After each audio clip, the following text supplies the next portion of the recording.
प्यारे बच्चों, आज मैं क्लास 12 का आर्ट्स का हिंदी का इलेक्टिव मॉडल पेपर का सॉल्यूशन देने जा रहा हूँ। हाँ, आपने ठीक सुना, हिंदी की इलेक्टिव क्वेश्चन का मॉडल सेट का मैं सॉल्यूशन देने जा रहा हूँ। ये सेट 1 है, ठीक है। हिंदी ऐच्छिक, जिसको हम हिंदी में बोलेंगे हिंदी ऐच्छिक। तो चलिए हम इसको शुरू करते हैं। आज इसको सॉल्यूशन मैं देने जा रहा हूँ। बड़े ध्यान से पढ़िएगा और समझने की कोशिश कीजिएगा।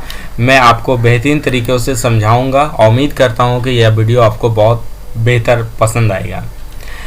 चलिए, सबसे पहले खंड क में अपटित बोध है, जो आपका पेसेस दिया हुआ है खंड क में। पेसेस को नेक्स्ट वीडियो में मैं पूरी अच्छी तरीके से आंसर के साथ मैं समझाऊंगा।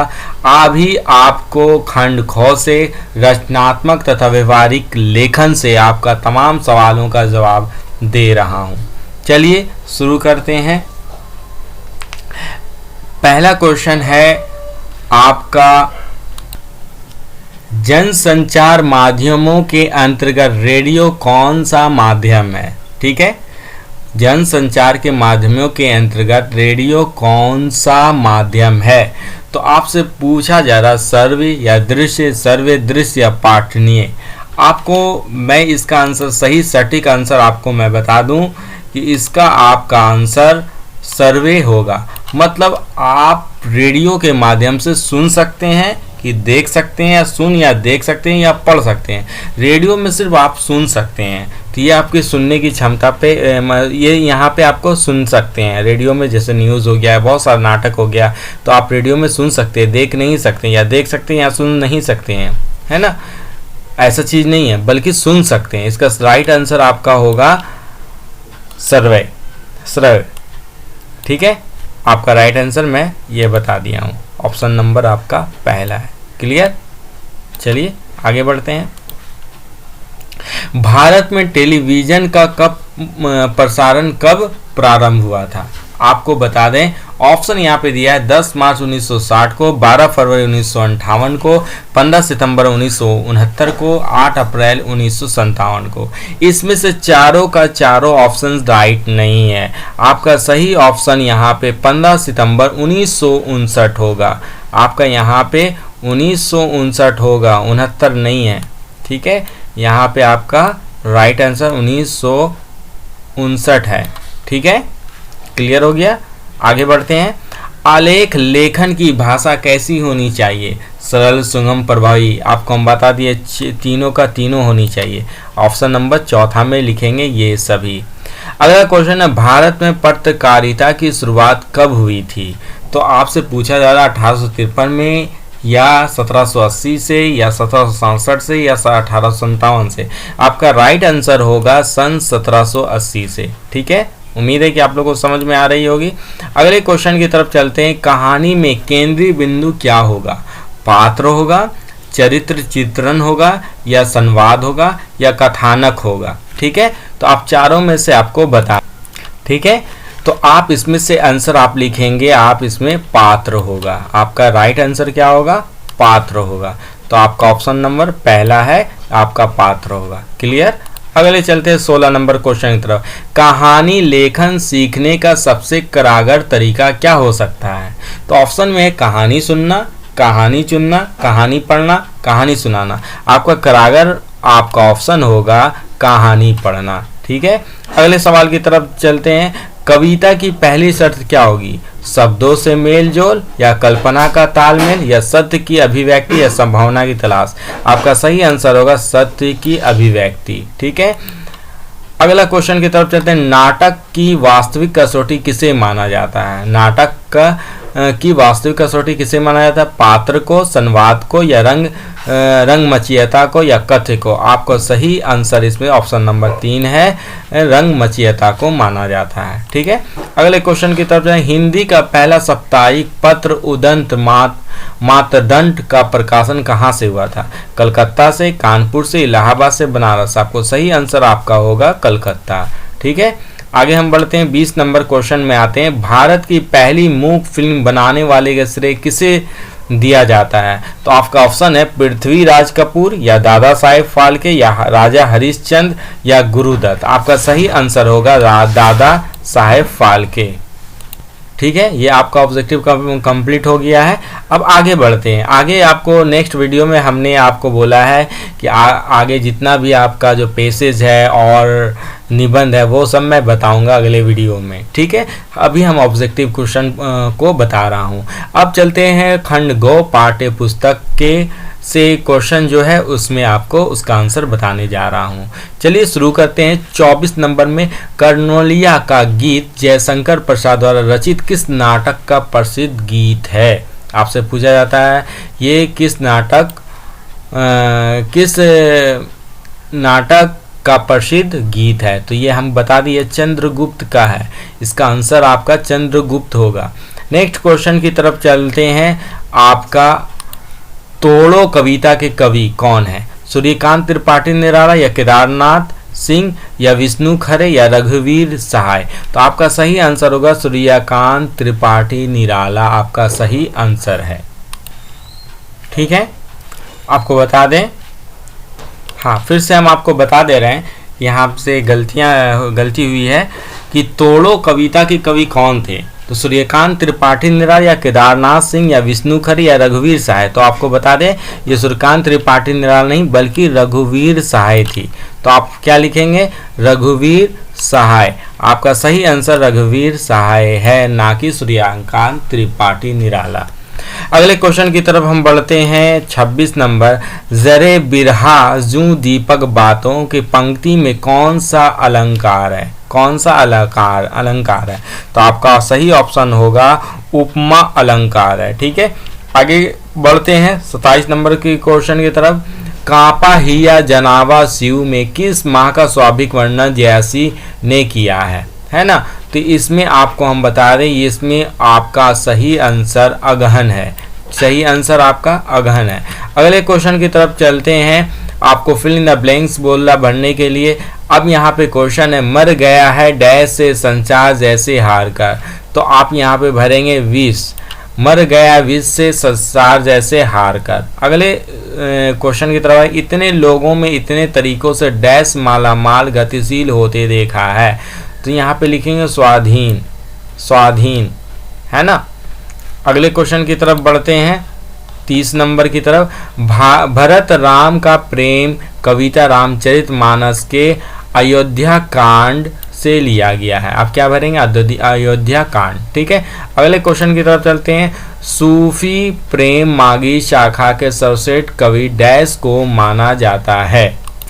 तो इसका आपका सही आंसर होगा जयसी। आपका क्या लिखेंगे? इसका सही आंसर जयसी लिखेंगे। क्या लिखेंगे? जयसी। ठीक है, अब अगले क्वेश्चन की तरफ हम बढ़ते हैं। आपका चलिए चलते हैं, इसमें आ रहे हैं 35 नंबर का क्वेश्चन में। प्रेम धन की छाया स्मृति किस शैली की रचना है?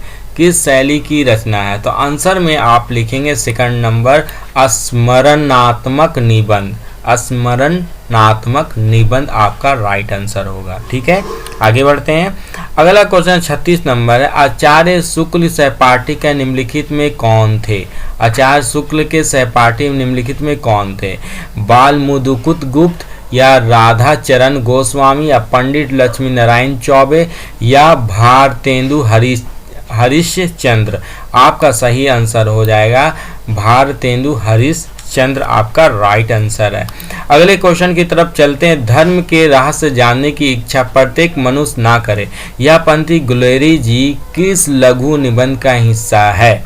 तो आपने इसका सही ऑप्शन क्या है देखना है। बालक बच गया या ढेले चुन लो या उसने कहा था या घड़ी पुर्जे? आपका राइट आंसर होगा उसने कहा था। ठीक है, आगे बढ़ते हैं। हरगोविंद कौन था? आपका ऑप्शन है सनविदिया या मुखिया हेडमास्टर या गाड़ीवान? तो आपका सही आंसर होगा सनविदिया था। ठीक है, आगे बढ़ते हैं। चार हाथ लघु कथा में लेखक ने किस ओर संकेत किया?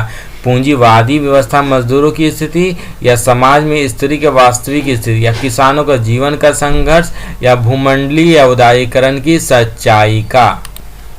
आपका ऑप्शन आपका हो जाएगा इसमें पूंजीवादी व्यवस्था मजदूरों में स्थिति। आप क्या लिखेंगे? इसका सही आंसर पूंजीवादी व्यवस्था मजदूरों की स्थिति। ठीक है, अगले क्वेश्चन की तरफ हम बढ़ते हैं। 40 नंबर में है आपका निर्मल वर्मा के शहीद अकादमी पुरस्कार रचना के लिए प्राप्त हुआ था। ठीक है, आपसे पूछा गया निर्मल वर्मा का शहीद अकादमी पुरस्कार किस रचना से प्राप्त हुआ था? परिंदे से, 3 एकांत से, या पिछली गर्मियों से, या कटवे और काला पानी से? आपका सही ऑप्शन होगा ऑप्शन नंबर 4, कटवे और काला पानी से। ठीक है, आगे हम बढ़ते हैं। 10th नंबर में वह धन रोपाई का महीना था डैश के अंत में जब बारिश के बाद खेतों में पानी जमा हो जाता है। तो आपका इसमें सही आंसर आपका होगा जुलाई। सही आंसर क्या होगा आपका? जुलाई। अगले सवाल की तरफ हम बढ़ते हैं। डैश में पेड़ों को बचाने के लिए आदमी के संघर्ष की कहानियां है ना। तो आपका ऑप्शन इसमें पूछा जा रहा है कि कहानियां सुनी थी, सिंगरौला या अमरौला या टेहरी गलवार। इसमें तीनों में से आपको बताना है कि इसमें से कौन सा आंसर सही है। तो आप लिख सकते हैं अमरौली। ठीक है, आगे बढ़ेंगे हम क्वेश्चन की तरफ। गंगा पुत्र के लिए गंगा मैया ही डैश है, अद्भुत और अनूठी, या जीविका और जीवन, या मनोकामना का साधन? तो आपका राइट आंसर होगा मनोकामना का साधन है। ठीक है, आगे हम बढ़ते हैं। आगे का क्वेश्चन है कटिहार जंक्शन पहुंचकर उसने देखा साल में बहुत कुछ बदल गया है। 10-15 या 15-20 या 20-25? तो इसमें लिखेंगे हम 20-25। ठीक है, इसमें क्या लिखेंगे? 20-25। ठीक है, आगे बढ़ते हैं हम। ठीक है, नगर अपभ्रंश में जो शिष्ट लोगों की भाषा विकसित होती वही डैश कहलाती है। अपभ्रंश कहलाएगी या नगरी कहलाएगी या हिंदी कहलाएगी? तो आप लिखेंगे अपभ्रंश। ठीक है, अगले क्वेश्चन की तरफ चलते हैं। 46 ऊपर से देखने पर शेर अहिंसावादी, न्यायप्रिय और डैश का अवतार प्रतीत होता था, सदगुरु का कि बुद्ध का कि विष्णु का? तो आप यहाँ आंसर लिखेंगे क्या? विष्णु का। ठीक है, विष्णु का। अब अगले क्वेश्चन की तरफ चलते हैं। ठीक है, 49 नंबर क्वेश्चन की तरफ चल रहे हैं। सूरदास की झोपड़ी प्रेमचंद किस उपन्यास का अंश है? किस उपन्यास का अंश है? कार्य भूमिका की रंग भूमिका, सेवा सदन का कि गोदान का? तो आप सही आंसर आप लिखेंगे रंग भूमिका। ठीक है, अगले सवाल की तरफ चलते हैं। चूल्हा ठंडा किया होता तो दुश्मन का कलेजा कैसे ठंडा होता? यह कथन किसका है? तो आपसे पूछा जा रहा है सूरदास का कि जगधर का कि नायक राम था कि भैरव का? तो आपका सही आंसर होगा सूरदास का था। ठीक है, अगले क्वेश्चन की तरफ दे। सूरदास की झोपड़ी किसने आग जलाई? यहाँ कसने कर दिया, किसने आग जलाई? तो भैरव, सुभागी, या मिठुआ, या धीसु? तो आप ऑप्शन में लिख सकते हैं मिठुआ। ठीक है, अगले सवाल की तरफ चलते हैं। विषकोहर की माटी की रचनाकार कौन था? संजीवी, या प्रभास जोशी, या विश्वनाथ त्रिपाठी, या निर्मल वर्मा? तो इसका सही आंसर आपका हो जाएगा आपका निर्मल वर्मा। आपका सही आंसर क्या लिखेंगे? निर्मल वर्मा। आपका राइट आंसर निर्मल वर्मा होगा। अगले सवाल की तरफ चलते हैं। इसमें लिखा हुआ है कोइया किसे कहते हैं? कुमत का फूल को, कमल के फूल को, पलास के फूल को, गुलमोहर के फूल को? तो आपका राइट आंसर होगा कुमत के फूल को कहते हैं। ठीक है, आगे बढ़ते हैं। 54 नंबर में आपका क्वेश्चन है विषकोहर की पार्टी में लेखक ने किस अत्याचार की बात कही? लेखक की मां की मृत्यु, या दाई द्वारा पालन पोषण, मां के दूध पर छोटे भाई का कब्जा, या शिक्षा का पूर्ण ना होना? तो आपका ऑप्शन नंबर 3 होगा मां के दूध पर छोटे भाई का कब्जा। ठीक है, अगले सवाल की तरफ चलते हैं। कृष्ण किस पेड़ की डाली पर झूला करते थे? आम के, केद के, बांस के, शीशम के? तो आपका आंसर लिखेंगे आम के। ठीक है, अगले सवाल की तरफ चलते हैं। बतिया, कथरी और बरहा का क्या अर्थ है? है ना। बिछौना फल अविकसित रूप से खेतों की सिंचाई के लिए बनाई गई नाली, या बातचीत का कथन या बहरा, या बातें कहना या विरहा, या फल अविकसित बिछौने खेतों की सिंचाई के लिए बनाई गई नाली। तो आपका सही आंसर ऑप्शन नंबर 2 होगा, बातचीत का कथन बहरा। ठीक है, अगले सवाल की तरफ चलते हैं। 57 नंबर, लेखक ने मलवा प्रदेश की किस विशेषता को रेखांकित किया है? तो मलवा प्रदेश की मिट्टी, नदियों का उद्गम का विस्तार, या मलवा के लोगों में रहने के जीने का ढंग, या मलवा की संस्कृति और बारिश, या उपरोक्त सभी। आपका इसमें आंसर होगा उपरोक्त सभी। ठीक है, आगे चलते हैं। 58 नंबर, लेखक के अनुसार खाऊ उजाड़ू सभ्यता क्या तात्पर्य है? तो आपका ऑप्शन है खूब खाना पीना और एक स्थान से उजड़कर दूसरे स्थान में बस जाना, या दूसरा अपना जीवन मूल्यों की परवाह किए बिना विकास की आंधी में दौड़ में शामिल होना, या धार्मिक अंधविश्वास का हिस्सा बनना, या सभ्यता के नाम पे मनमानी करना।